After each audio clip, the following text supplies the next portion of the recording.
to the SnailTrail4x4 podcast. If you like going off-roading in Toyotas, wrenching on Toyotas, camping in Toyotas, and maybe even poking a wee little bit of fun at Toyotas, and of course, hearing about how awesome... I didn't do anything in a Toyota. Hellhole is in Toyotas. Then this is the podcast for you. That's right, ladies and germs. My name is Tyler, and joining me for another episode is Mr. Hellhole himself. He has a hell of a hole. Jimmy Jett, how are you, man? I am doing very well. Thanks for asking. How's your hole? It's brutal. Uh-oh. Uh-oh. Are we going to get a personal story later? Ooh, definitely will. All right. Yeah. Everybody buckle up and get ready for Jimmy's hole story. We'll get into that in a little bit. I'm kind of intrigued. I'm interested. It's definitely a good one. Nice. I'm excited. Yep. Wait, your hole or the story? Yes. The whole story. The whole story. Oh, man. So let's see here. What do we got going on today? It's we're looking at Thursday's episode, correct? Yes, we are. Awesome. You're distracting me. I'm sorry. What do you? I'm going to my email. What is? I haven't seen this website in a while. Good one. I haven't seen that website since like high school. Yeah, Gmail. Yeah, I can tell. That's not the one we have up right now. That's not what you're looking at. I don't even know what my own password is. I'm trying to pull up while talking, so you're gonna have to do one of the things that we're giving away. But we got a submission for our Snail Trail 4x4 calendar. Oh no. Oh yes. Oh no. So I'm going in to pull that up. Oh no. But while I'm diving into my password here. Okay. Why don't you talk about the giveaways? One of the giveaways we've got going on. We have a bunch of giveaways going on. Let's see. We're in the month of September still, so that means we actually have Justin from Factor 55 coming on Monday to talk about some recovery myths. Some of the new products that they're coming out with. We've got a Ultra Hook, a hammer loop, and a hammer strap up for grabs this month. It's about what it was that? It was, I want to say $500-$600 value in the giveaway for this month. So it's really cool products. They're always pushing the edge, right? This is what I like about Factor 55. They're pushing the edge of recovery equipment in specifically the off-road industry.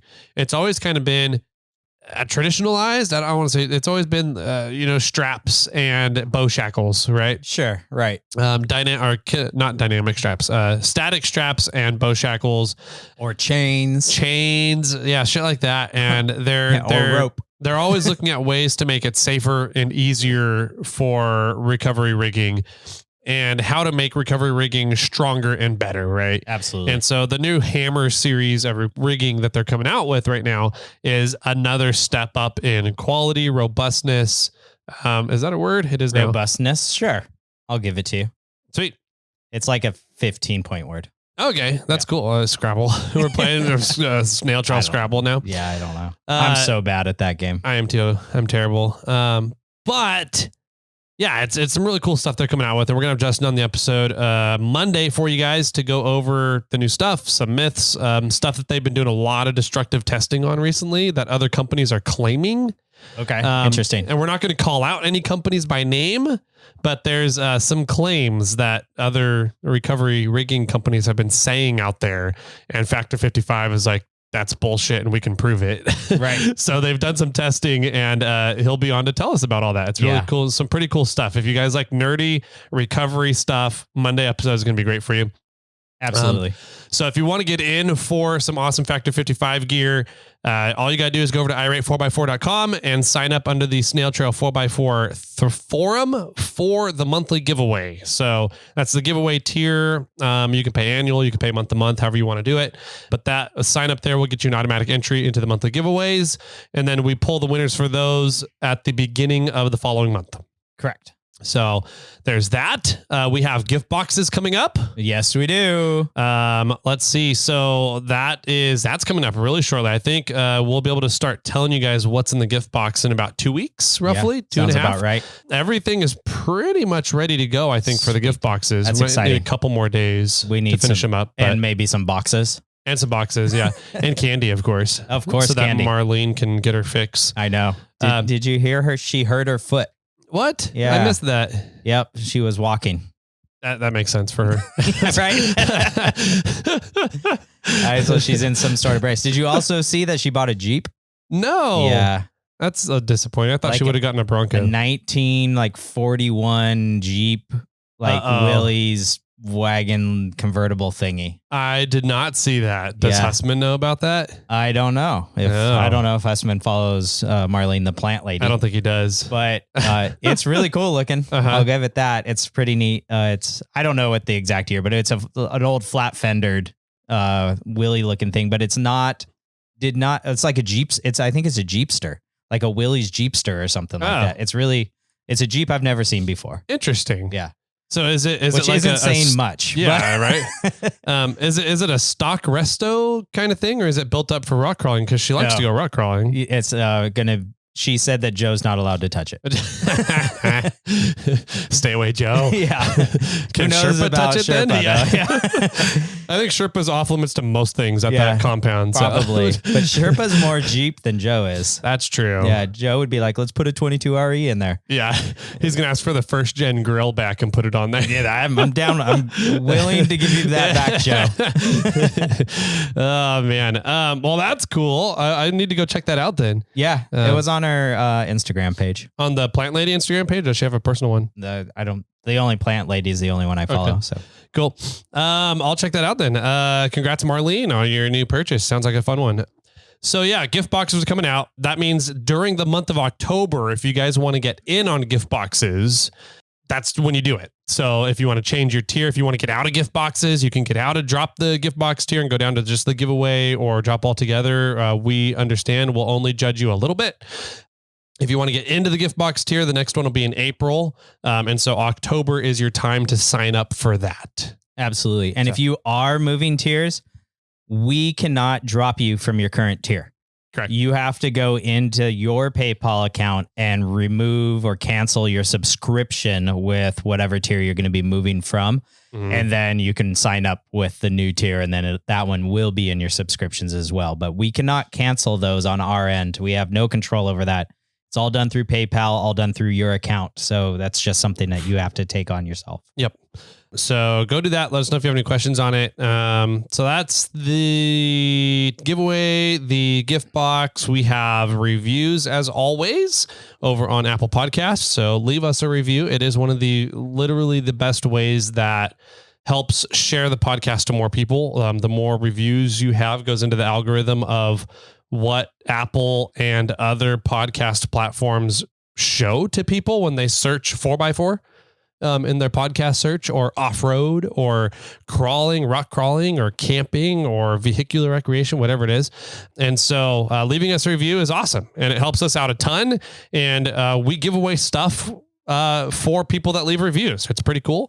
And so coming up, we're coming up on 700 reviews. So we have a big swag pack that we're going to do there. And in that swag pack is going to be a 1-year Onyx Elite membership up for grabs, which Onyx, I believe until the end of the month, I think it is the end of September here, is still running, I want to say 30% off the Elite memberships. Okay. So if you guys are looking to get an Onyx membership or renew yours, you can go on to Onyx's website and get, I believe it's 30% off through the end of the month here. Nice. So I did use Onyx this week. Oh, nice. So yeah, it was fun to follow along. Yeah. On the trail as I drove down it. So, nice. Yep. We'll talk about that a little later. Yeah, definitely. I have questions. I got answers. Because I don't know if you have recorded that track before. So. Oh, no. Okay. Yeah. So I have questions then as we get into your whole. Okay. Sounds good. Later on. Yep. So the Onyx is coming up, the Onyx Elite membership with the swag pack at the 700 reviews. At 750 reviews, we're doing a full set of tires from Yokohama. Pretty much whatever you want. No sticky compounds. It has to be a DOT approved compound, and it has to be less than a 20-inch rim, which is pretty much all of their off-road tires. Yes, I know. That's a fantastic deal. Big thanks to Yokohama for stepping up and donating those for reviews. And a lucky winner. So make sure to go leave your reviews, and hopefully you win those tires. Yeah. So that's reviews, that's giveaway stuff. I do have another thing that I'm giving away. Oh. if you have $10,000. Okay. So if you have $10,000, you get a giveaway of a whole set of tracks. Wow. Yeah. That's awesome. Yeah. Did you actually contact Nick Bailey? Yes. And? He is holding on to his tracks that he's selling. If you could sell yours. To see if I can sell mine. Got it. So I think I bought mine for, I think it was 12,000 delivered. Yeah. So I really want Nick's tracks and he's selling them for 11,000.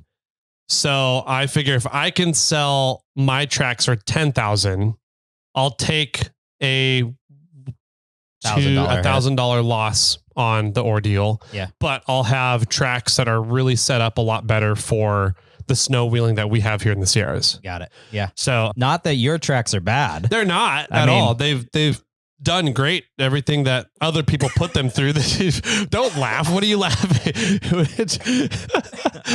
Like all the wheeling you've done on them. Yeah. I do need to change the rear axle tether points, the limit strap points, the limit chain points on the axles to keep them from flipping, the tracks from flipping, but the fronts did awesome. But that's not a track issue. That's not a track issue. That's a limit strap issue. Yeah. But I'm looking to use the tracks this year, and I'm going to want to take them into a little bit more, I think, extreme terrain than what you and Ryan, I thought somebody else, a third person, took him out, took him to. So anyways, I want Nick's tracks. Yeah. And so he said that he's going to hold on to them and see if I can sell mine. So okay. $10,000 for a set of tracks. I haven't decided if I'm going to throw in the adapters yet. I probably will, because I don't think so far nobody else has wanted to use the tracks on their Toyotas. Got it. So I'll probably throw in the adapters as well, which is a Toyota adapter, 6 on 5.5. So, $10,000 giveaway for anybody who wants it. So let me know. Yeah. Get in touch with me. You can email, text. If you have my number, you can text the Snail Trail number, 916-345-4744. There's Instagram as well. You guys know how to get a hold of us on Instagram. So let's see. There's that. Any other updates? No, not necessarily. Since you're doing a little shout out, I think I'll do a little shout out, though I'm not selling anything. Do it. I just wanted I'm not selling anything. It's a giveaway. Got it. Okay, fine. It's a $10,000 entry for one person giveaway. Yeah, there you go. That's pretty funny. But this upcoming weekend is my bonsai show. So if anybody's interested in coming and getting some awesome food and checking out some bonsai trees, then head out to the Placer County Buddhist Temple, which is up in Penryn.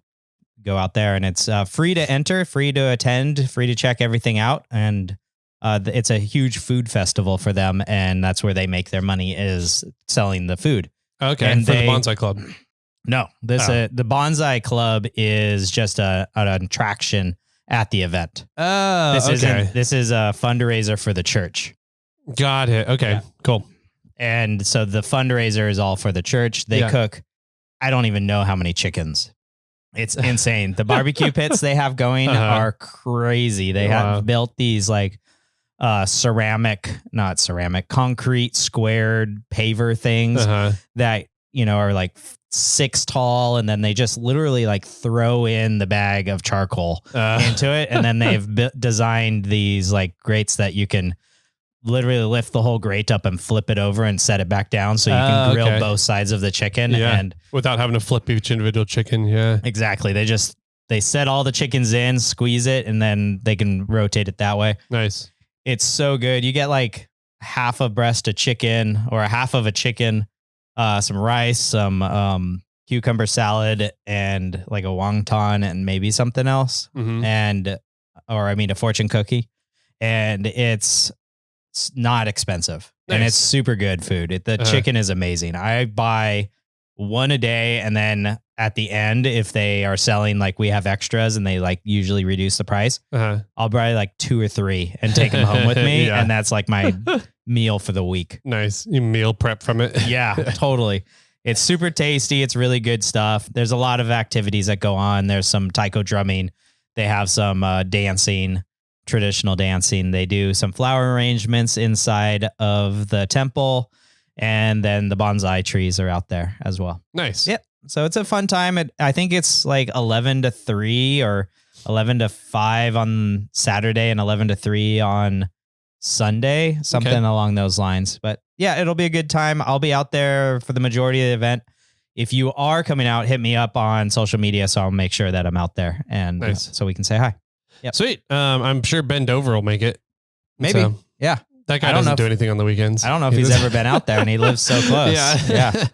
But it's fun. Nice. It's a good time. And they have beer and sake at the event. So can you do sake bombs? I don't see why not. Right? Come on. Beer and sake. Let me know. I'll be right there. Make sure you take your cherry with you. Exactly. It'll be, we're doing sake. I'll just throw the cherry in with your sake bomb? In with my sake bomb. That's funny. Cool, man. Let's see. What else do we got? We have a new license plate. We do. Did you see that one? Now I do. Okay. Did you see what's written on it? I do. Smoke's 6th 2nd Gen 4Runner. Yes. He has a problem. He does have a problem. He has a massive problem where he's parting out 2nd Gen 4Runners now as a side gig, apparently. It seems to be doing okay for him. He's got it down, I guess, to in science, but he's on his 6th one now that he's parting out in like a month, 2 months maybe. Is he throwing stuff on eBay? I don't think so. I don't know. I don't know how he's doing it. Marketplace would be my assumption. That guy works marketplace better than anybody I've met. I'm really astounded. Yes, he does. So my only beef with marketplace is that everybody's looking for the best deal, right? Yeah. And so no matter, even if you price it as a fair price, people are still going to try to undercut you. Yep. And so either you can be like, fine, take it, or be like, nope, this is the price. Yep. Take it or leave it. You just automatically, anytime you're doing a marketplace, open market kind of thing, person to person, assume that there's always going to be some sort of negotiation haggling in there. So always start your price off. Like I always try and start prices off like 20% higher. If I'm not in a hurry to sell it, if I am in a hurry to sell it, then I'll give a pretty fair price and assume people are going to undercut it. Yeah. And if I need it gone now, I'll give it a low price and just be like, no, I just need to come pick it up and get out of here. Sure. Absolutely. Yeah. My wife's really good at marketplace, and she plays the game of looking at the original price, looking at what people are currently have it listed for online. And she finds the fair market value of it all and everything. Jeez. And then if she wants it gone, she'll just put it a few bones below what everybody else is asking, or the lowest one out there. And if she feels that it's better quality or anything, maybe has more accessories to it or whatever. Because normally we're selling the kiddos like toys that she's not using anymore. We'll post that up, and I don't know. She just has a knack for it. And we thought moving to a more rural area would reduce her Facebook Marketplace game, and it's not true. Nice. People are willing to drive still for the items that we're selling. Wow. Yeah. So it's pretty fun. Every once in a while, I'll get an email or a text from her and be like, hey, can you set this thing out on the porch? Because all she ever does is porch pickups too. Okay. And so it's like, put it on the porch. You never have to interact with the person. Either the person Venmos you her or puts some cash under the mat. Yeah. And every once in a while, it's like a stack of quarters, or whatever. But yeah, and I don't think we've ever been stiffed. Maybe we have, but actually when you do porch pickup, it seems like more often than not, more often than being stiffed, we're getting a few extra dollars. Oh, interesting. Yeah. Like somebody, like you're selling it for $3 and somebody only has a five. Yeah. And so they leave you $5 instead. Yeah. But I think we've been stiffed once, but I know she's made more money. So it's kind of like this, whatever situation. Nice. Yeah. So that was, that's our Facebook Marketplace update. Thanks, there you Smoke. Go. Yeah. it might be fun to have him on the podcast and like dive into his math and science behind what he's doing all. With this. Yeah. And how does he part it out? How does he know what's going to sell? How does he know what he's just going to throw away? Does he just hold on to something until it never sells? Wouldn't surprise me. When does he? Yeah, I know. Knowing him. Yeah. Or at what point does he just throw something away? Because it's not moving fast enough. He doesn't throw anything away.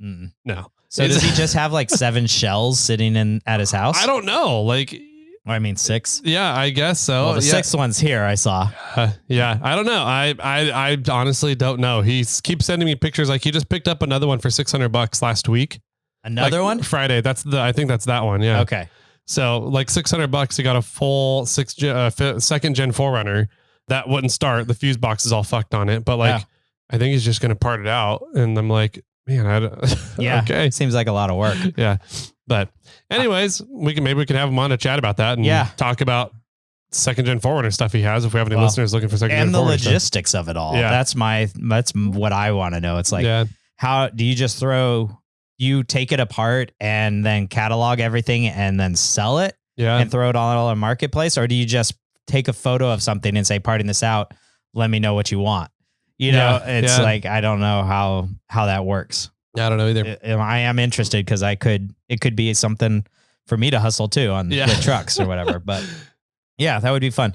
And part out Becky. Possibility. Oh, Becky. Oh, Becky. Yeah, I don't know. I have been thinking about getting a parted out 1st gen 4Runner body. Okay. And throwing it on Samantha. So I have 4 seats. Ah, okay. And doing my limited research. 1st gen taco body. No, 4Runner.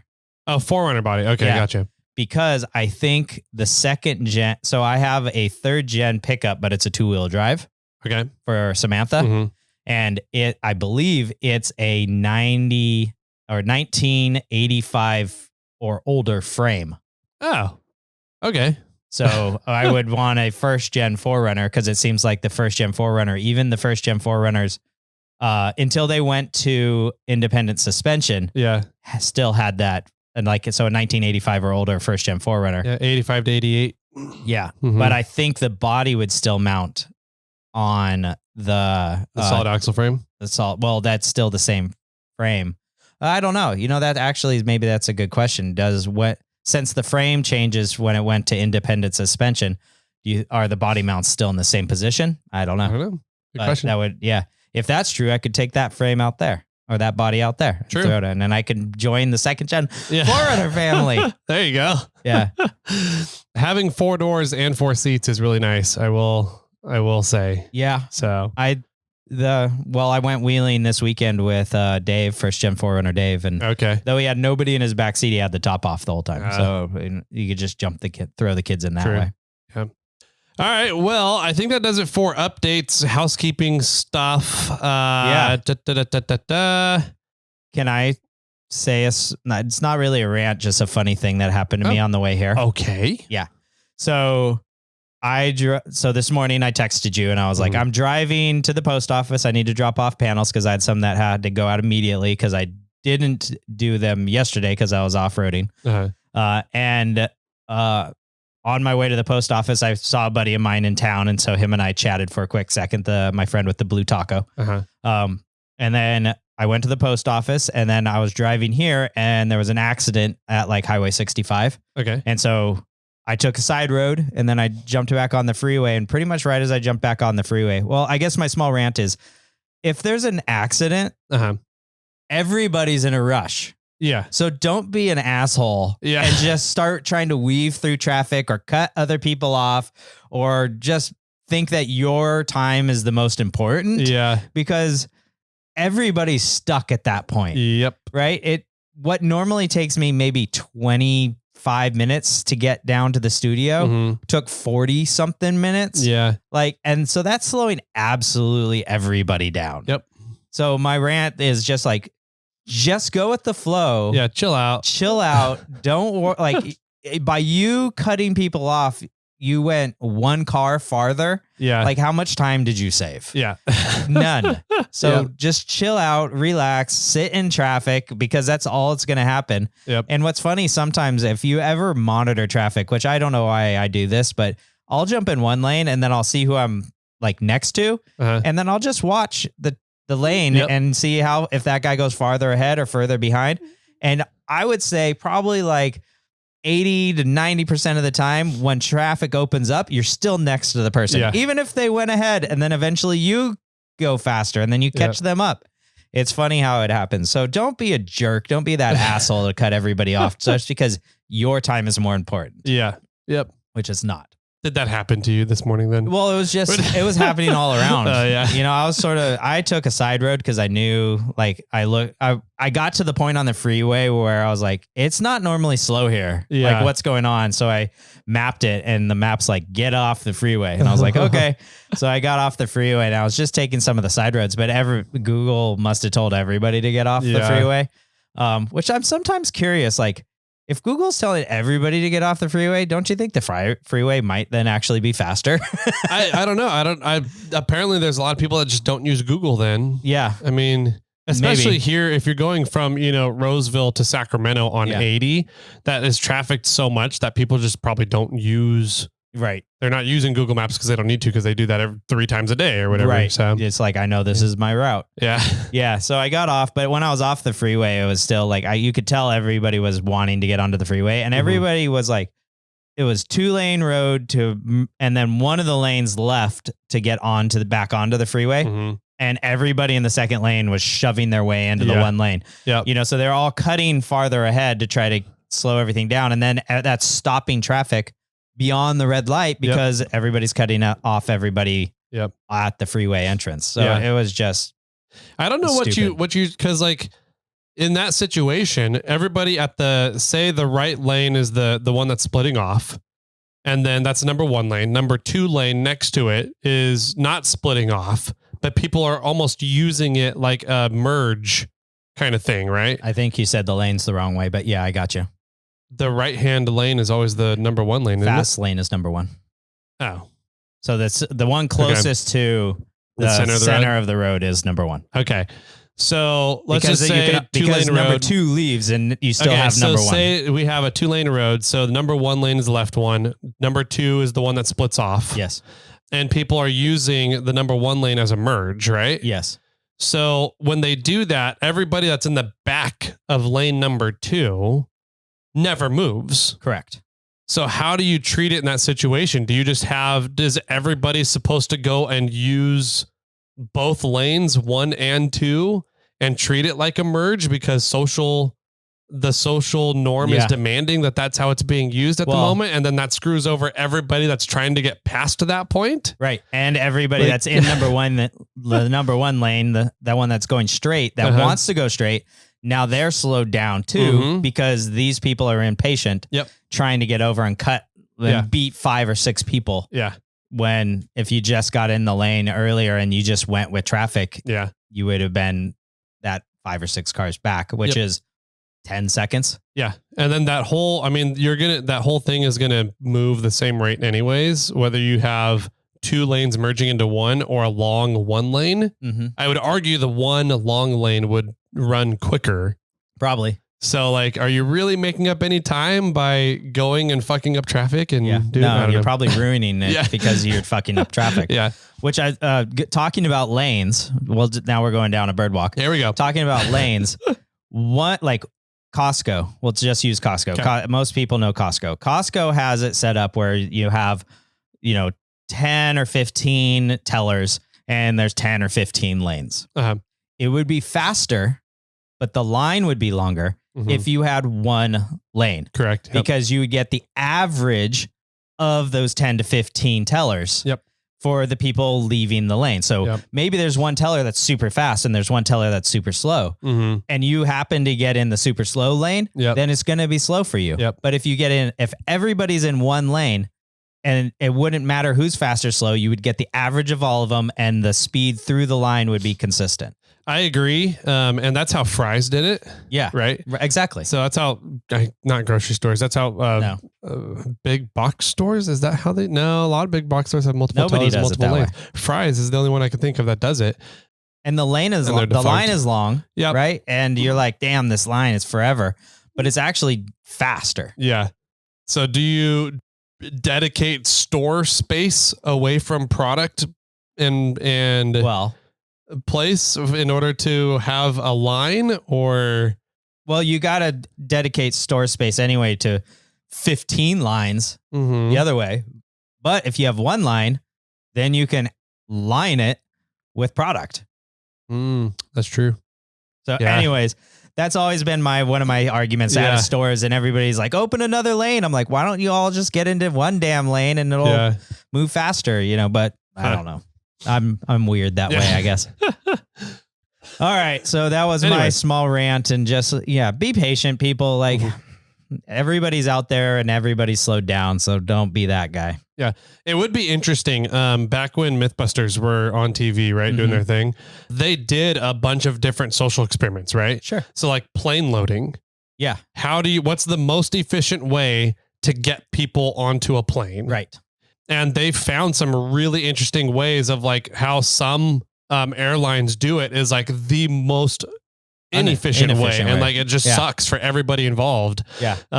And so I've been like, I wonder if they could, if they were back on the air, if that would be a good experiment for them to do. Yeah. One maybe grocery lane versus for Costco versus multi-lanes. Yeah, they did roundabouts, and they found roundabouts were faster. And what was the outcome of the planes? It was that from the outside of the plane towards the inside of the plane.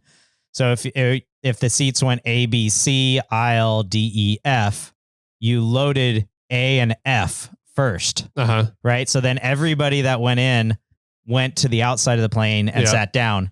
That way you didn't have people stopping in the aisle waiting for somebody to get out of their seat, and then the other person hopping in and getting into their seat. Yeah. It was something like that. It wasn't front to back. It wasn't back to front. It was outside in. I remember it being something like outside in, and then also the just load yourself was also a very fast one, but I think that one was skewed because the people knew what the goal was. Oh. And so they were just loading in and sitting wherever. I don't think that they had assigned seating. And so they were willing to go with the flow to accomplish the goal rather than most people at airlines, which is, I want to grab the best seat that I can. I want an aisle. I want a window. I want whatever. Yeah. I want to be in the middle. I want to be in the back or something. Yeah. So I want to watch that episode again now and figure out what that was about. Anyways. All right. Let's see. Enough with rants and stuff. Let's get to some off-roading stuff, shall we? Let's do outdoor activities. Yes. All right. You want to go first? Sure. I was supposed to go camping this weekend. You were. Or last weekend. I was originally going to go to Barrett Lake. Yep. And take the kid, whose middle name is Barrett. Yeah. Out to his namesake. And that trip got way more people on it than I was intending. So I backed out of it. Correct. Yep. And instead, we were going to go down to the undisclosed location. Yeah. And check that out. Re-rim. With re-rim. So this sickness that I've been fighting for like a month and a half now was really just starting to piss me off, because middle last week, I started hitting a point in the evening at like 5 p.m. where I would just have zero energy. All my energy would be gone. Like I would feel fine during the day, 80 to 90% energy. And then all of a sudden at 5 p.m., I got nothing. Like there was one night I was feeding the kid and falling asleep. Oh, geez. At like 5:36 p.m. Okay. And I was like, there's something going on here. You don't stay sick for a month and a half. Well, you could just have a lingering cold or something. I don't know. So it seems like the mini assistant seems like she's been sick for 2 to 3 weeks now. Interesting. But has it been like as bad as I couldn't talk at all. No, she's been congested. Maybe she has allergies now that we're talking about it. Maybe if like that's what I've tried everything, thinking of everything, right? Yeah. So I called the doctor finally, and I was like, I don't know what's going on. It's starting to piss me off. I've tried everything that I can. I can't shake this thing. Is there anything you guys can do for me to help me shake it so I can get back on with my life and get over this thing? Yeah. And so they asked me a bunch of questions. Did they ask you about your sleep pattern? No. Okay. Maybe you just need sleep. I've tried that. Yeah, you tried one day or something, as far as I know. No, I tried. Okay. I've tried multiple you had like days. one day where you're just conked out for like 12 hours. Nope. Yeah, I tried getting back into a consistent sleep pattern where I was going to bed at midnight, waking up at 8 or 9 a.m. So that didn't work. That didn't work. So anyways, they came to the conclusion that I had sinusitis. Oh, no. So what is that? It's essentially an extreme sinus infection. Oh, okay. That that has gone on for so long that the sinus infection actually spreads into your lungs, into your airways. That doesn't sound fun. No, and so they gave me some antibiotics. Is it contagious? Not that I know of. Okay, good. Unless I'm like coughing on right you or something. For I don't like know. 2 weeks next to you. Yeah, and so.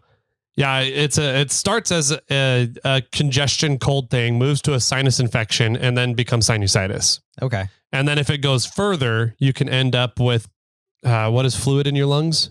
Pneumonia. Pneumonia. It can turn into pneumonia. So anyways, they gave me antibiotics, and almost within like 2 to 3 hours of taking the first antibiotic dose, I started feeling immediately better. Nice. Good. So we're almost gone. I think we're almost done with this thing. But because of that incident where I was like, I'm passing out at 5 p.m. And we were going to be camping. Yeah. And the secretary does not do well camping in the first place. Correct. I was like, if this happens while we're camping, she not only has to now take care of everything camping, but we have a 6-month-old that she also has to take care of while camping. So she's going to have the 6-month-old and me in a place that she already doesn't do well in. Yeah, in a bad situation. We just canceled, called off the camping trip, and instead we went and did a day trip. Oh, okay. And so we went out to Donner Lake. Okay.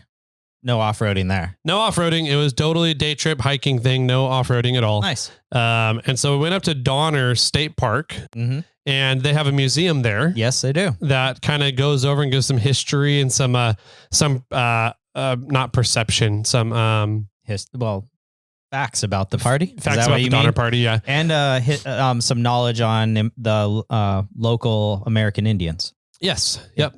And so, it's actually a really cool spot. It is. Donner Lake is really pretty rad. That little museum area right there in that off the freeway. And I mean, there's something there. There's something really tall statue. Yep. There's a big statue. It was like a totem pole, but it's not. It's just a big statue, right? It's a giant rock base, granite base statue with a bronze statue on top of it of a lady, a man, and a kid. Correct. And it's the Pioneer statue. Okay. So it's there to remember and remembrance.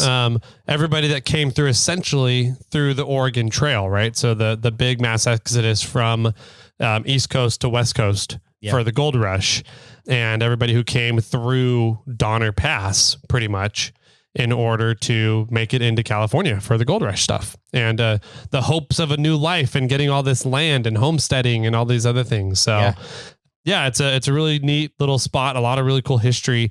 And if nobody's like learned about the story of the Donner Party, we've talked about it before. Oh my, it's such a fascinating story in my opinion. Go listen. I'm sure the Dollop has one.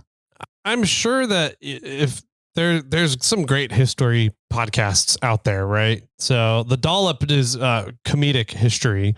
And I'm sure there's other good history podcasts out there that have covered the Donner Party. It's just a fascinating story. It absolutely is. Yeah. For a brief history. Yeah. If you want to learn more about it, you can dive into it. But I mean, if you haven't ever heard of the Donner Party, it was a family or a group. Group of families. A group of families that were moving from somewhere. They were on the Oregon Trail coming to California and got caught by winter in the Sierra Nevadas and had to survive. And a lot of them didn't. There, to my knowledge, one or a few of them left to go get help. Yep. And most of them stayed at Donner Lake. Yep. And the people that left to go get help, they made it to, I don't know, Sacramento. Some of them made it. Some of them made it to Sacramento. They got help. And by the time they got help and supplies and everybody's ready to go, they started coming back. And then by the time they got to the Donner Party had survived winter by that point.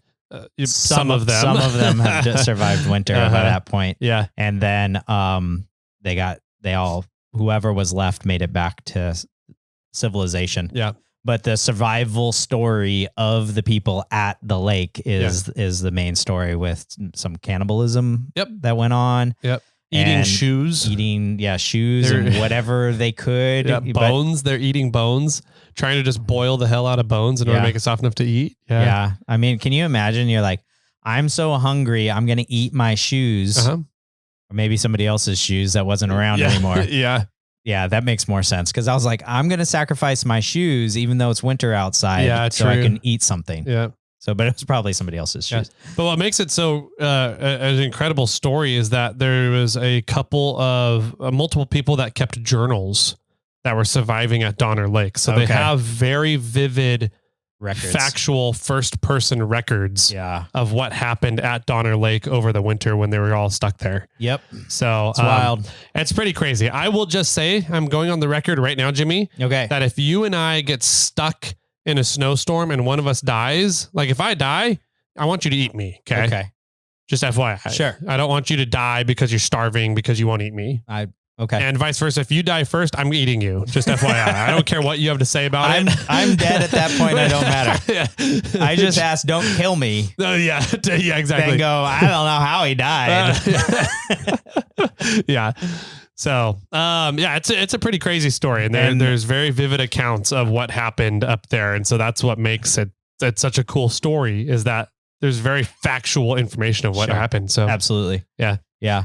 And I'll just go on record and say, I think I will out survive you. All right. My tummy's a little bit more round. Yeah. You've had more time as a dad to get that dad bod up than I have. There you go. That might be it. Yeah.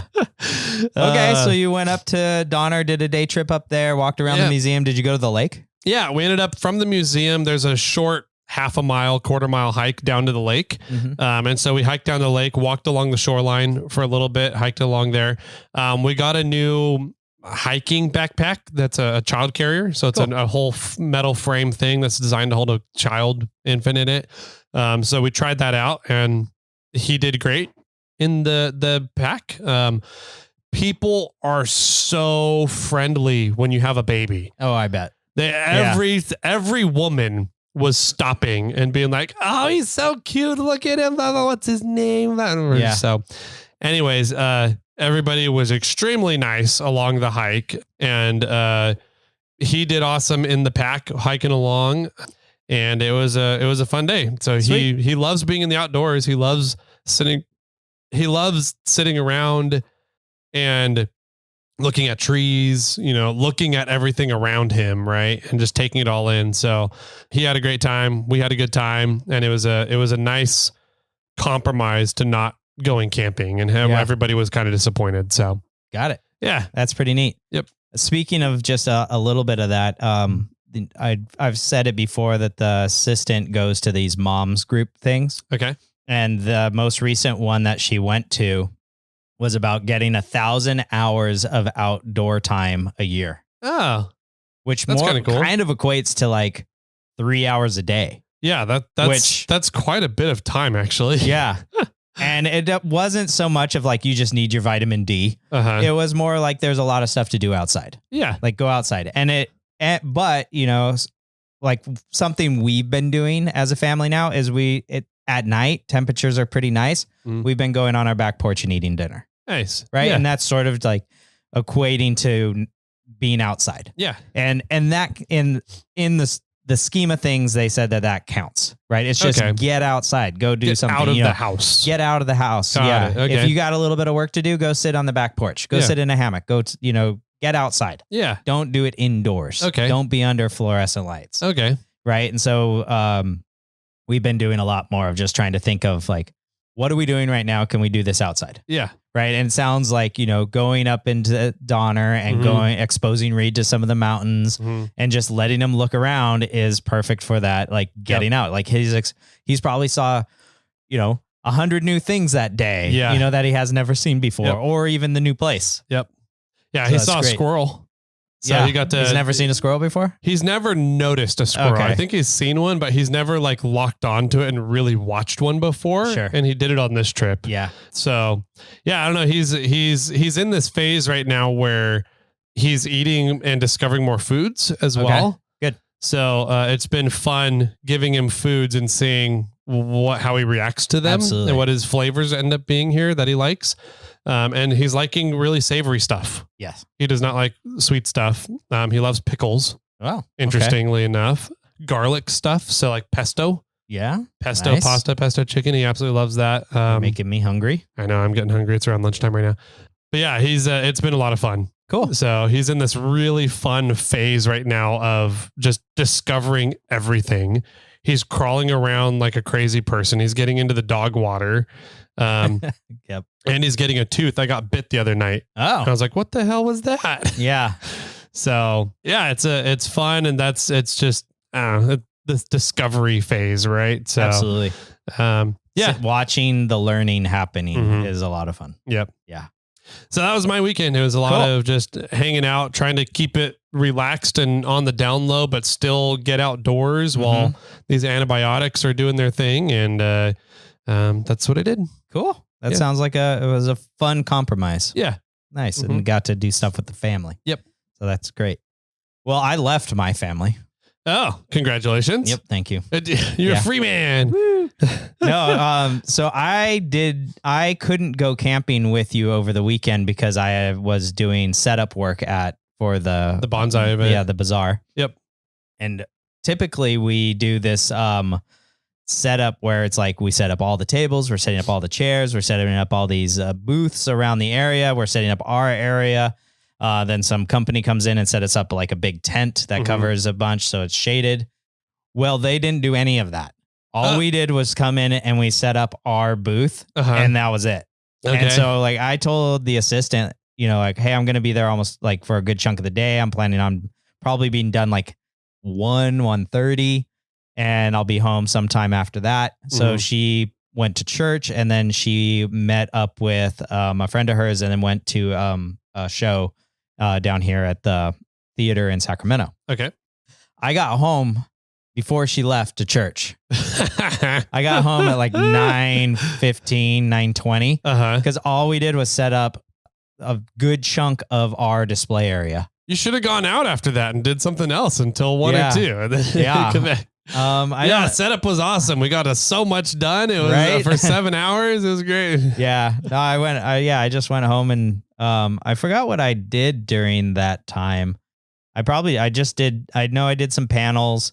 I did some work. Oh, I worked on the laser. That's what it was. Oh, that's right. Yeah. Which took me way longer than I planned. So I bought this piece that goes onto my laser because my laser's red dot for where it would locate where the laser is going to fire. Yeah. Pulse at is always off, like notoriously off.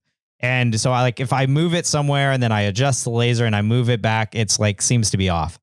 So I bought this thing called a laser combiner, and it shoots a laser down the path that the actual light laser travels. Well, it shoots a light. It shoots a red dot laser down the path that the light laser travels. The laser. The engraving, the shooting laser, the power laser. Power laser. I don't know what you. Yeah, because it's not really light that it's shooting down there. It's shooting. I guess it is light, but temperature. You're not using it for light. You're using it for engraving and burning. The light gets really focused and gets really hot, and then it engraves. Yeah. So the red dot feature I bought combines both of those. Yeah. And I had to pull half my laser. Well, I pulled like a third of the laser apart. Yeah. I had to take off a whole side. I have to adjust it. One of the problems was the part that combined the lasers was way bigger than a normal mirrored section. So I had to move my whole tube in the laser away so that I could fit this in, and then adjust it so that the mirrors lined up. Yep. It was a pain in the butt, but I got it going. Nice. Now I have a combined red dot laser, and it actually already came in handy. I had to line something up the other day, and was like, just moving it on a panel, man. It just is like, this is where I want to be. Yeah, that looks great. Like before I had to put blue tape down, shoot a pulse, make sure it looked good. Yeah. Now I'm like, nope, that's it. I'm good. So that took a lot of Saturday. Saturday night, we went to Oktoberfest out at Monk's. Our bill was $15. Because you have your special where they keep your drink, right? No, I don't know. We walked in and there was seats right at the bar. It was like an amazing thing. It was packed. And I just think people were just sort of walking around, not noticing the bar. So we sat right at the bar. One of our favorite bartenders walks up and said, "We poured 2 extra beers. Do you want them?" We're like, yeah, sure. What a way to get greeted when you show up. So we got some free booze right then. And then we ordered another round. We ordered some pretzels and some food and hung out for a little bit. They started, the band was playing. It was, a lot of fun. The assistant ordered another drink, and then somebody got off shift. And I think ordered a bunch of Fernet shots. Okay. And so we ended up getting some Fernet shots. What's Fernet? It's just a type of liquor. Okay. Yeah. I don't know exactly how to explain it. We could look it up, but it's right. just another type of liquor. Okay. I don't like it, but whatever it is. Okay. But I don't know why it's like the new like alcohol. A lot of people drinking it. All right. Anyways, and then I think they're just trying to get rid of a keg. Like they handed out a bunch of liters of beer. And we each got one. And at that point, we're like, okay, well, I guess I'm not driving home. We're going to Uber home. So then I started drinking more. And so we had a fun night. Got home at a decent hour because they closed at 10, but they like still let people hang out for a while. And then I think we left at like 10:30, 11. Got home before midnight, passed out. Woke up the next day, hungover, slept in because we didn't have a lot to do. The mini assistant was at her dad's house. We had a brunch to go to at 11:30 and did that with the assistant's side of the family, and then went and picked up the car, and then she drove to go get the mini assistant, and that was Sunday. Nice. Monday, I went to Hellhole. Oh, this is your whole. Okay. My whole. Your whole story. Got it. Yeah. The whole story. So I couldn't leave. I had to take the assistant to school. I felt bad. I was gone last week. I don't know if I even talked about that. I was gone last week in Hawaii, in Maui, because a college mate of mine was getting married. Yep. And so I flew out Tuesday. We recorded on Monday. I flew out Tuesday. Wednesday morning, he got married on the beach. No real easy flights out Wednesday night. So we stayed the night again and then flew out on Thursday. But I don't know why we chose a later flight. I think so. We just didn't have to rush out of there. So we didn't get home, and I flew in and out of San Francisco, but I didn't get home until midnight. But I was already sort of adjusted to Hawaiian time. So I was like, well, I'm just going to drive 9 home. 9 p.m. Yeah. Yeah, exactly. So I drove home. I got home at 3 a.m. here, but it was like midnight that time. Yeah. And then woke up at 6 and took the mini assistant to school on Friday. But I felt bad for like making the assistant sort of like do that work during the week. So I told Dave and the other guys, I was like, I have to take my daughter to school on Monday. Like, I'm going to get in trouble if I ask for another day off right away. So did that, met up with the guys in Cool. We went into the holiday market there, got some food, and then drove to Georgetown, topped off with gas, and then drove out to Hellhole, which is way out there. Yeah, it is. I don't know if it like technically from Georgetown, if it's farther than the Rubicon or not, but it felt like it. I think driving distance it is. Yeah. But in terms of as the crow flies, it's super close to Georgetown. Yeah. And it's really close to the Rubicon too. Yeah, but it is. There's just no good way to get to it. No. It's kind of like Niagara Rim. Sure. I mean, Niagara Rim is just way the hell out there. There's no good, easy way to get to it. So yeah. So it was probably an hour and a half drive from Georgetown to the trailhead. So it was a ways. It's actually fairly well marked. There's big signs all over telling you how to get to the reservoirs. The only thing that wasn't well marked, and I already knew it, was where the trailhead is. Oh yeah. Everything tells you to go to the reservoir, like this way to the reservoir, this way to the reservoir, but you actually stop just before the reservoir to go to the trailhead. Yep. So I pulled off and I was like, "Hey, you guys passed it," on the radio, and they're like, "Oh, okay." And so we aired down. I used my air hub. Super nice. I made fun of everybody else that was using, just basic Morflate stuff. Or one guy was just doing it tire by tire. Ugh. I was like, oh. And I shot a little video of me using the Morflate, the air hub. And I regret I didn't scan around and show like the peasant using one tire thing. I just was like, this is great. I'm sitting here, I'm talking to you, and it's automatically going to stop. Yeah. And I should have scanned over to that guy and be like, look at that guy. Yeah. But hindsight. You had a question about Onyx. So did you want to ask, was it in regards to getting the trail or starting the trail? Well, yeah. So how did you, because you didn't already have the tracks for Hellhole. No. How did because you said you followed the track all the way down. Did Onyx already have that trail in their database? Yes. Okay. They're already there. I just searched Hellhole and it popped up. Nice. Yep. And and then I asked them for directions to the trail. Oh, and so like Google mapped it and it just sent you directly to the trailhead? Yep. Nice. That's cool. And so it almost went to the trailhead. It was a little off at the end. Okay. But at that point it didn't matter because it was well marked. Okay. So, and I think that's just a clerical error of like GPS locate. I think maybe it was even trying to go to the end of the trail or something. I'm not 100% sure, right. but I knew it wanted me to turn one way and the sign was going like hellholes this way. And then I just stopped it. Gotcha. So, but yeah, from the trailhead, I could follow the map and because I already had it in the system. Yeah. And so it knew it and it had it marked at an 8 out of 10. Really? Yeah. Interesting. And so, I would mark it at like a 5.5 or a 6 out of 10. I would probably leave it at an 8. Really? Maybe we'll get there, but it's like, so I put it on, I thought about this on the way back. Going up Hellhole, because there's no other, it's an in and out trail. Mm-hmm. We're jumping a little ahead, but leaving Hellhole, going up through that water section, I believe is as hard. I'll say it as hard as Little Sluice. Really? It's gotten that tore up? Yeah. And it's a smaller section than Little Sluice. Yeah. But the main obstacle is as hard. We almost winched to Dave. Wow. Yeah. So and there's no bypass. No, there's right? there's no bypass. You have to do it. Your status quo on trails is the easiest section. The easiest of the hardest through a trail. Yeah. Yep. And at that part right there there's no bypass. There's no other way to go. Going down wasn't that bad. You got gravity. Everybody walked it. We all kind of went different ways. General way, but different rocks. Yeah. Going up, it was pretty tough. Really tough. Interesting. Okay. And especially for Bobcat, because Bobcat was long. If you had it's a tight corner. Like Dave's Forerunner, which is like 112 ish, I think was the best wheelbase for that obstacle. Okay. But still was really tough.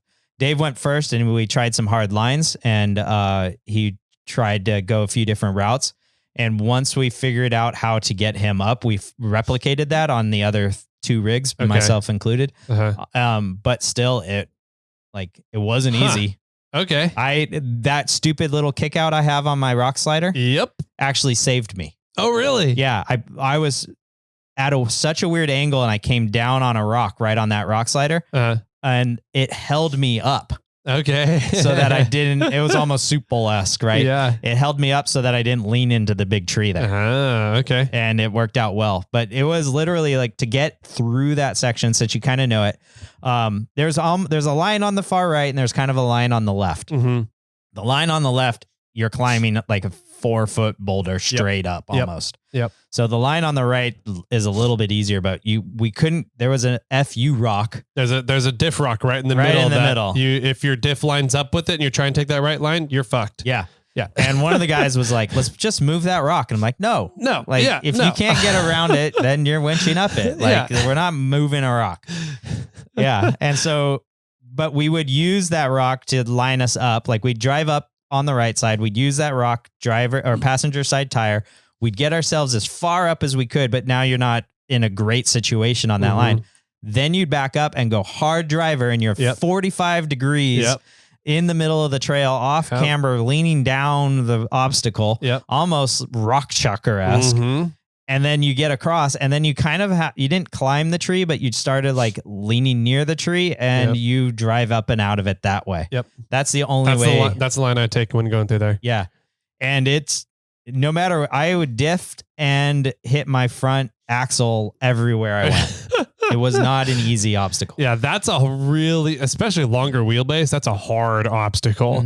On my Toyota axles and 40s, I got through without any issues, but I'm 100% certain I am going to get my new axles hung up because of the bigger diffs. You're so much wider. And I'm really wide. That's going to be an interesting obstacle for you. Yeah, I'm a lot wider, but I have a way better turn radius now too. Sure. So I'm really curious to see how the Forerunner does. I might just climb the rock on the left. You might. And go up that way. So yeah, Dave tried that at the start. Dave actually tried climbing the rock on the left and then going somewhat up on the root ball. Yep.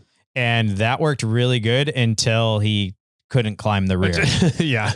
that's the trick. You can get the front over, but how do you got to be able to climb the rear once you're over. So now at that point you're climbing all four corners. Yeah. And it's just, if it's not going up, you're not going up. Yep.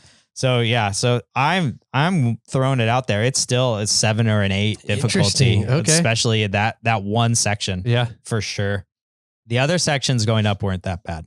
Okay. But let me start over. I'll start at the start. We jumped ahead. Yeah, we jumped ahead because of the difficulty. So, Onyx laid it out really well. I mean, I think they, follow the trail. The Hellhole Trail there's only like one spot that you could turn off the trail at the very, very beginning. Yeah. And it's pretty much obvious that you don't go that way. Yeah. It's just not a well-maintained trail. Mm-hmm. It's like obvious compared to the main trail. Yep. And then from there, there's like no other turns. No. It's like you're on a cliff side almost. It's almost like the Disneyland rides, right? You're on this trail and there's nowhere you're going otherwise. Sure. You're on a very steep hillside. Yep. And this trail's cut into the hillside and there's some off-camber sections because it's a hillside. Yep. The first, I would say, I don't know when the waterfall is. I don't think that's halfway. I think it's a little bit before halfway. But it's probably damn near. The camp spot waterfall? No, the rocky section. Waterfall. Oh, gotcha. I gotcha. Yeah. Like it's I would say 40% of the way, 40% of the way. Exactly. Yeah. 3/5 of the way through. No, it's a little more than half. Yeah. Something. Anyways. Yeah, it's not quite half, but it's damn near half. So I'm just going to use that as a halfway marker, but it's not exactly half. Yeah. So anyway, so the first half is pretty simple. Yep. It's a rocky road, some off camber. There's a root ball section in the middle of like almost to the halfway mark, to the waterfall marker. That's just, you have to take an off camber high approach to get around the tree and the root ball. Otherwise you slide into the tree like I did. And then everybody else was like, I'm going to go higher. And so that worked out well for them. But that whole top section there coming down to the waterfall rocky section it's fairly simple. You don't really even need high clearance. You really just need 4x4. There's a couple spots at root ball section. You might need a little bit more clearance, but like you don't need lockers to get to the waterfall area. No, you don't. I would say if you have 35s and you're open, you could make it. Yeah. Yeah. You need to be a good driver. There are some hills and some like steep descents and some random rocks that could be in your way. But with Bobcat on 37s and I can't turn my lockers off. It wasn't never a concern. Yeah.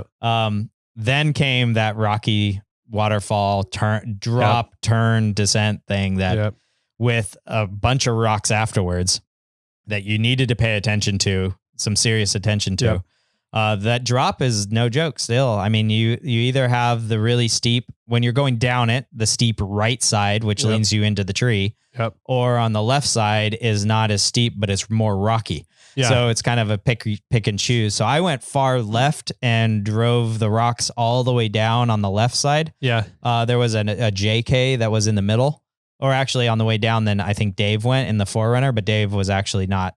He had a buddy, Chris, driving it. Okay. And then Chris went down my path, but then turned and drove the middle. Okay. Yep. And then I think the JK, went my path on the way down. Okay. And then the rocky section on the way down isn't that bad. You just have to pay attention to tire placement and it works. And then you drive on and it's fairly nice. And then you come to the ledges. There's maybe one or two small hill climbs and descents and like small rocky sections that you kind of have to pay attention to. Yeah. You just look at it and you go, okay, that's the way I'm going. And that's it. It's more unnerving than anything because you're on this steep cliffside or hillside the whole time. You can't turn too far one way or another. You can't. There was an FU rock in there and you could tell people were trying to drive around it. And you're like, my tires, like I'm narrow and my tire is going to go off the edge. I'm just going to hit the rock and drive over it. Like whatever. Yep. There was a few that you could tell that people had hit the rock and kicked them off to the side and was creating a hole at the edge. Oh, but it was mounding up, and I was like, that's really interesting. That's going to be like, they're going to have to figure that out here in a few years.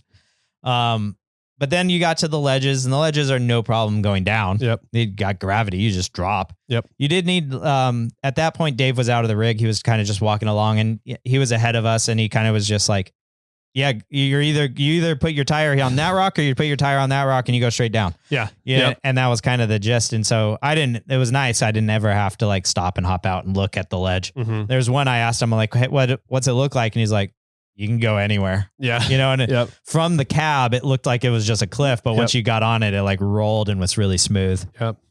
It's a lot more rampy, like going up it, you really see the whole obstacle of the ledges, but coming down it, you're like, I don't know what the fuck is here. It looks like everything's dropping off. It looks like that just disappears. Like everything's a 3-foot drop. Exactly. And it's not. It's more rampy than it looks when you're going down it. Absolutely. So. Yeah. And then, so there was some rock ledges, and then you drove for a little while more, took a few corners, and then there was the big descent, like down to the lake. Mm-hmm. And that had some more ledges on it. Yep. I don't know if that's technically the ledges or the upper part with the rocks. The upper part with the rocks is what the ledges are. Okay. The stuff that's down below is getting dug out. Yes. And so it's becoming an obstacle. Yes. Because people, as they come up, they're spinning their tires and digging it out. So absolutely, I think that'll within the next few years, it'll get down to bedrock, and that'll become another named obstacle for the trail. It's definitely becoming more and more difficult, especially on the descent. Like, we've never done the trail before. I've never gone this far on the trail. Okay. Right. I only have made it to the waterfall rocky section, drove down it 4 or 5 years ago and turned around right there. And then we had to leave. So at this point, none of us had been on, the other people have never done the trail before. And at this point on the trail, I haven't gone that far before. So we were going like really cautious on the way down to the lake area. Yep. And taking some less difficult lines on the way down. And then the lake is not it's still decently high, but it's not full. Oh, okay. I don't know how far down it goes, but I would say it's at least 2/3 full. Oh, wow. Yeah. Okay. And Stumpy Meadows. So we drove by Stumpy Meadows. Stumpy Meadows is maybe 20 feet from full. Okay. Yeah. Wow. Down, like vertically down. See, I thought that they were doing work on the Hellhole Dam. Maybe. And so, because it was supposed to be like a 3 or 4 year project, sort of like what the Fordyce Dam is. And I was down in Hellhole, I want to say 2 years ago. And 3 years ago, 2 to 3 years, and it was empty. There was no water in the reservoir. It was a river running through the reservoir. No. Okay. Bummer. Definitely not that. Bummer. But okay. It's so far down. So like when we got down to where all the campsites are and everything, there's a trickle of water on a tiny stream that runs right through there, which is absolutely gorgeous. It's a really cool camp spot. Really cool camp spots up in the trees up there. Yeah. We drove our trucks into the shade in that general area and ate lunch at that point. Hung out there for like an hour. Mm-hmm. And then the conversation was, well, do we want to head back? The trail took us 2 hours to get down. And it was like 1 o'clock at that point, I think. No, we got down there around 1. We ate for an hour. So it was around 2. So then we were looking at how long it's going to take us. 2 hours roughly to get out. Yep. And plus another almost 2 hours to get home. We're kind of like, we need to head home. So we didn't. But the lake was so far down that I know you've always talked about. There's so much to play on down there in the reservoir area. And there still is. Oh, cool. Because it's that where the campsites are, there's still maybe a very small bit of the lake way down there. Yeah. If not a bigger river still kind of flowing in, slowly flowing. Gotcha. There's no, the water it's semi-flattish generally in that area. Mm-hmm. So the water is not even visible from the campsites for the lake. Okay. It's still down. Wow. Okay.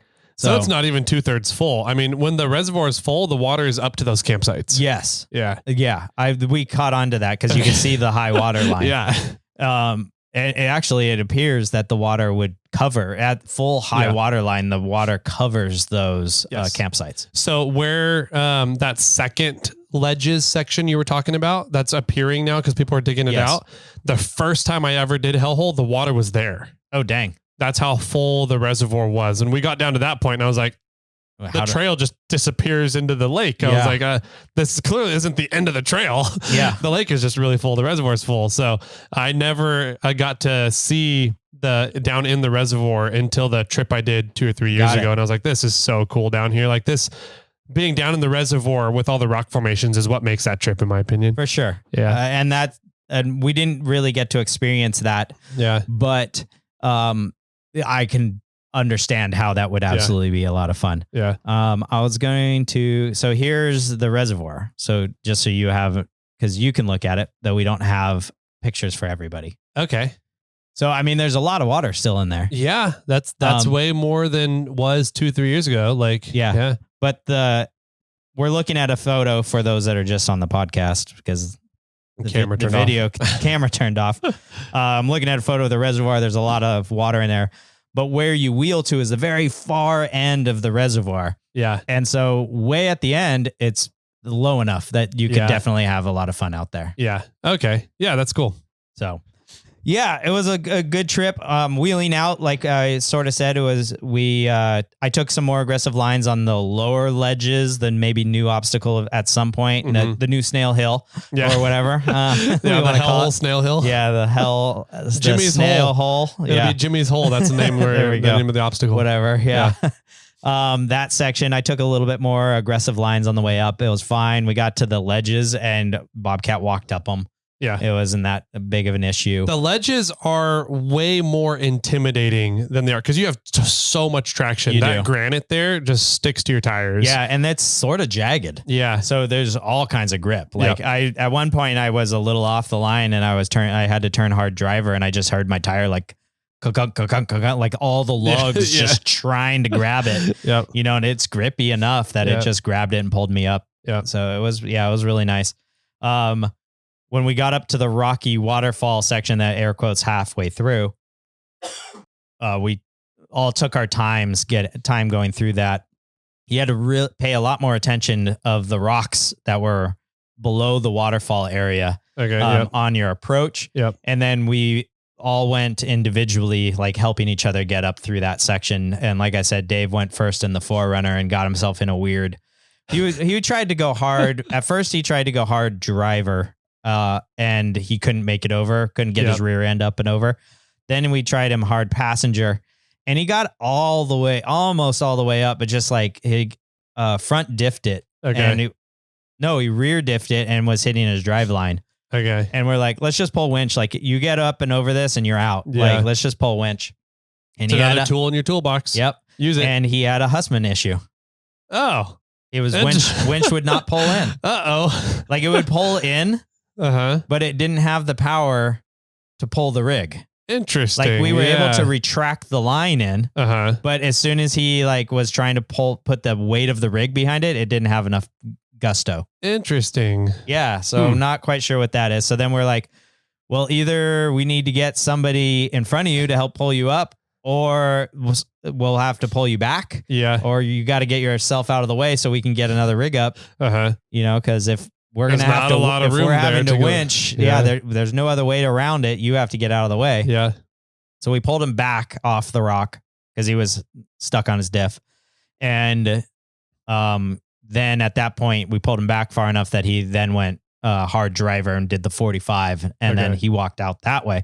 We're like, okay, let's try that for the next one. Cause the next was a JK and a little, 112, 114 for the Forerunner, 116, 18, something for the JK. And he did the same path. And it took us a few tries and, different adjustments to get him to the right spot, but then he eventually got out. Yeah. For the JKs, you kind of have to go, and I'm thinking this is what I'm going to have to do in the Forerunner. You kind of have to go high, climb the right side and bring your bumper right up to that rock in the wall on the right side, and then back up a tiny bit and readjust so you get that 45-degree angle, and then you can get through. Yeah, kind of. He drove up high. He went passenger side as far as he could, and then we got him far on passenger side as we could. And then we pretty much backed him all the way down until his front tires were about to drop. Oh, okay. And then we had him crank it at that point. Yeah. And then that brought him into a good line to get through. Gotcha. Yeah. And then Bobcat almost did the same, except I didn't get back all the way down the line. I don't know if I had better turning than the JK or not, which doesn't sound right. And I'm longer than him, so my radius is bad. Or maybe just Bobcat pulled itself into a better spot when it was up higher on the first rocks above that. But then I got I was leaning over so far that I was going to like rub against that tree, the root ball. And I had to do a few more like 5-point turns to get my rear end over into a good spot so that I articulated funky that my slider fell onto one of the rocks on the hard driver's side. Yeah. And it kept me up high enough that I didn't hit the tree. I wasn't leaning into the tree. And then when I cleared that section and the rocks fell out, or my slider fell off the rock, I was in a good spot to drive out of it. Nice. Yep. And then driving out's fine from there. It was a piece of cake. Just we cruised, we motored. I think I was in my 4.7 gear, third gear for a long time. And then eventually when I got near the top, I shifted to the 2.28. Yeah. And I was in like second and third for a while. Yeah. So then aired up and we drove the Forest Hill way home. Oh, jeez. Yeah. Okay. And so because we're like, well, we didn't know that route. We never done it and thought we should try it out. And I'm having a very odd issue with Bobcat. Oh. Driving on the road. And it started happening on the trail. So I'm going to throw this out there. If anybody has any suggestions or tips or ideas on what's going on, I think I do, but I'm always open for ideas.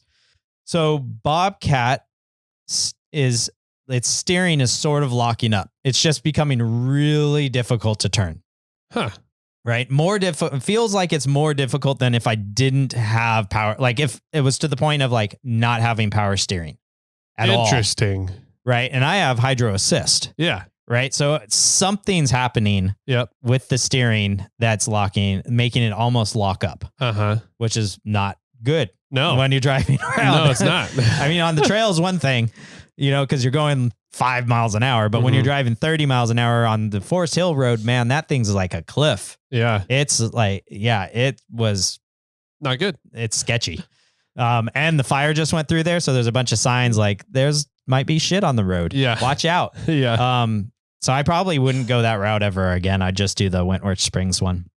And so anyway, what I found is if I keep my RPMs up at a higher, the steering works fine. It works better and it works okay. Yep. Right. If I'm decelerating, braking, or have low RPMs, it's really hard to turn right or passenger side. Okay. If I'm slow and cruising and coasting, left works okay. Huh. Okay. But if I'm ever at lower RPMs, neither one of them really work. Huh.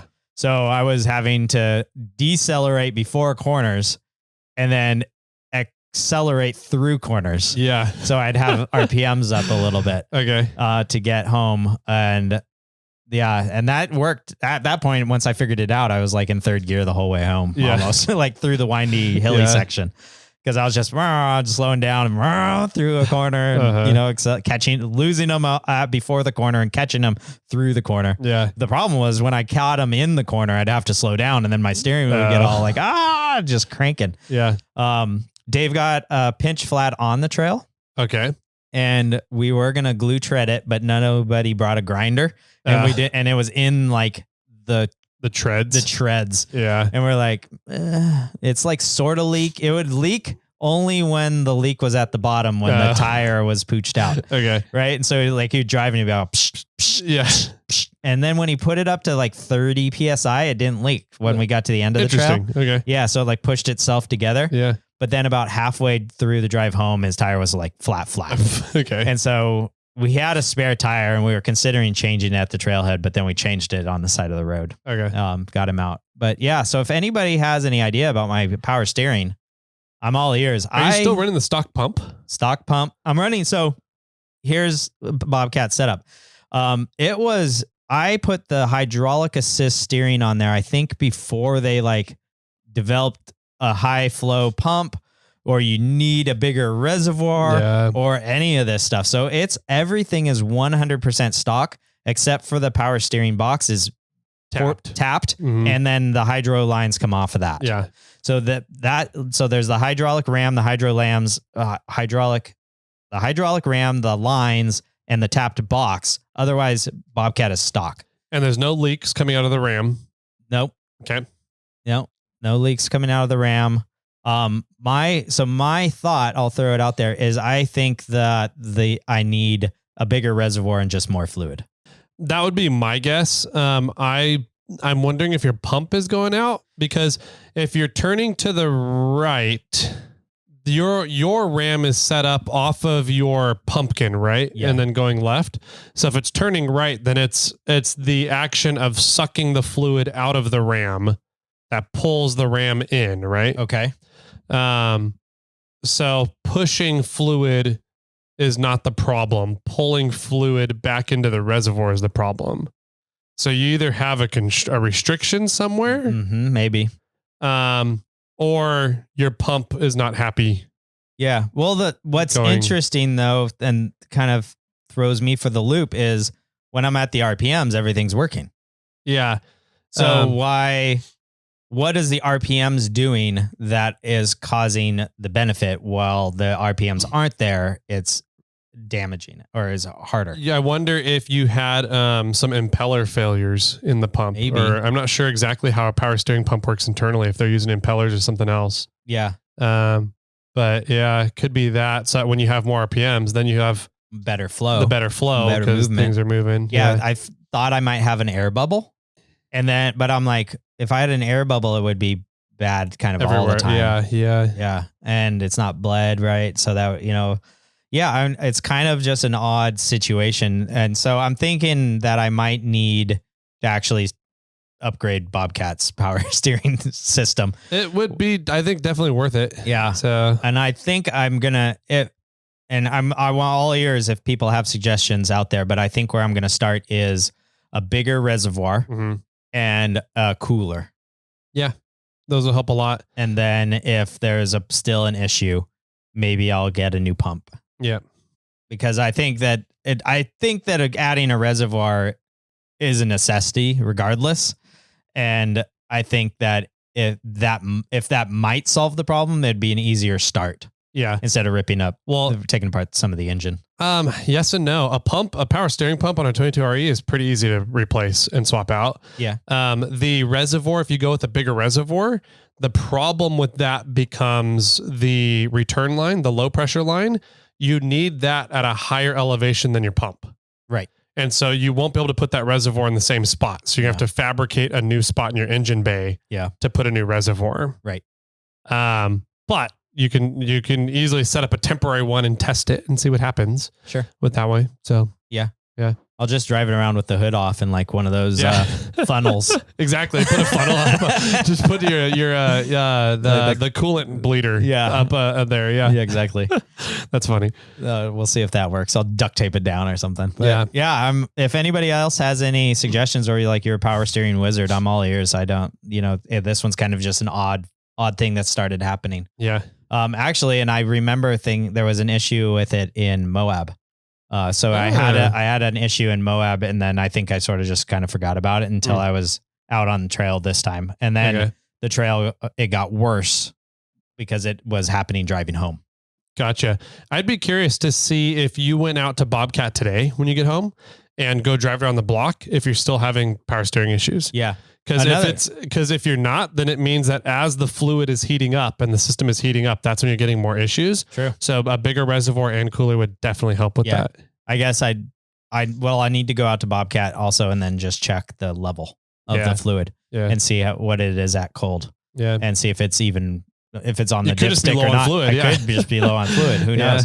But I do know that if I put the fluid at the maximum, that it overheats and comes out of the stock reservoir. Yeah. So I think no matter what, I think I need a bigger reservoir. Yeah. Yeah. Bigger reservoir with more fluid with hydraulic systems is never really a bad thing. No. So. Absolutely not. And I think if I add a reservoir and then add a cooler, I'm just adding a lot of extra fluid, and that's a benefit to all around keeping it cool and having a lot of fluid in the system. Yep.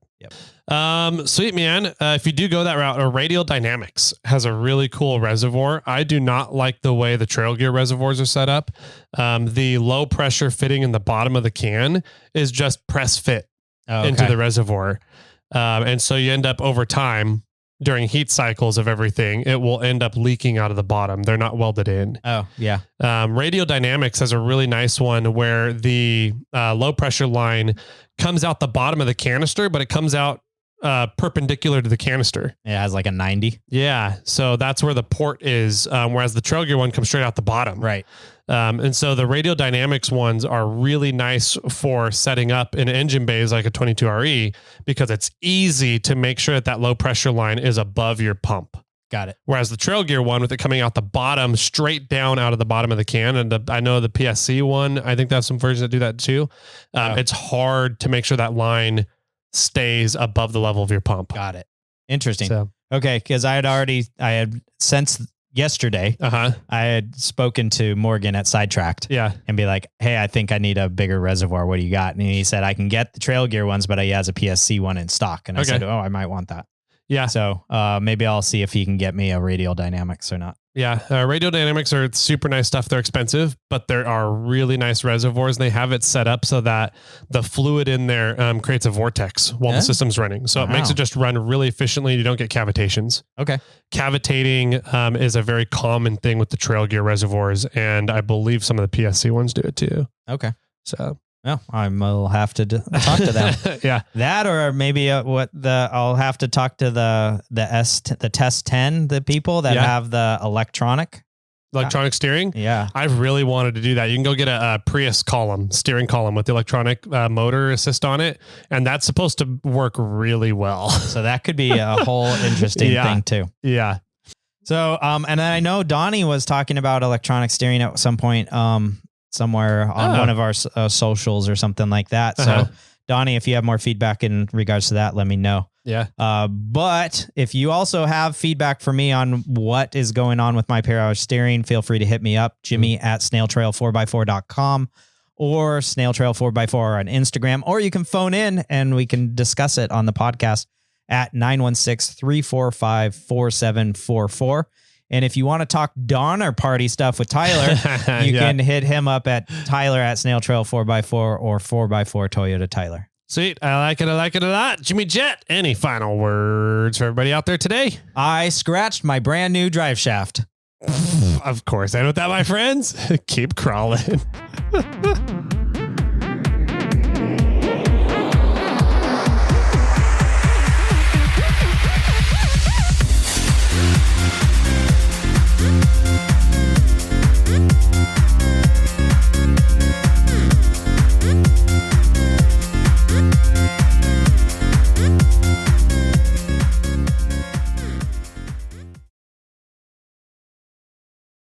I got one for you. Okay.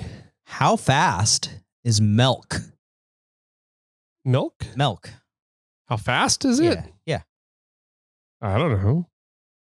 At first, I thought it's utterly fast. Oh. Okay. But it's past your eyes before you know it. Yeah. Mm-hmm. It's utterly pasteurized before you know it. Yeah, that could maybe work. Okay. I think it has a double joke right there, or a double answer. Yeah. But I thought of it's utterly fast. Yeah. But the answer is it's pasteurized. I prefer udders over eyes. Just saying. I believe you.